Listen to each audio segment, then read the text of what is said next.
Subscribe करते वक्त bell icon को जरूर प्रेस करें जिससे लेटेस्ट एजुकेशनल वीडियोस का नोटिफिकेशन आपको मिलता रहे। इस वीडियो में बात करेंगे लैक्टिक एसिड फर्मेंटेशन के बारे में कि ये क्या है। इसका कंसेप्ट इजी वे में आपको समझाऊंगी। वीडियो को फुली वॉच कीजिएगा।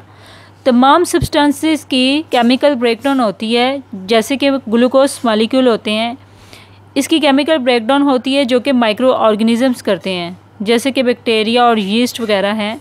और ये तमाम जो ब्रेकडाउन का प्रोसेस है, केमिकल ब्रेकडाउन का प्रोसेस, ये किस में कब होता है?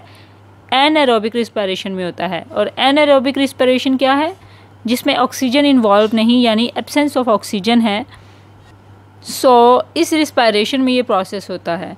इस फर्मेंटेशन को लैक्टिक एसिड इसलिए कहा जाता है क्योंकि इसका एंड प्रोडक्ट लैक्टिक एसिड है। इस प्रोसेस में जो माइक्रो ऑर्गेनिजम्स इन्वॉल्व होते हैं वो ज़्यादातर बैक्टीरिया की स्पीशीज़ होती हैं, यानी इस फर्मेंटेशन में लैक्टिक एसिड बैक्टीरिया इन्वॉल्व होते हैं। और अगर इसकी एप्लीकेशन की बात की जाए तो ये मुख्तलिफ़ किस्म की जो डेयरी प्रोडक्ट्स होती हैं, फॉर एग्ज़ाम्पल योगर्ट है, चीज़ वगैरह, तो ये लैक्टिक एसिड फर्मेंटेशन की मदद से बनते हैं। ये तमाम किससे बनते हैं? लैक्टिक एसिड फर्मेंटेशन की मदद से।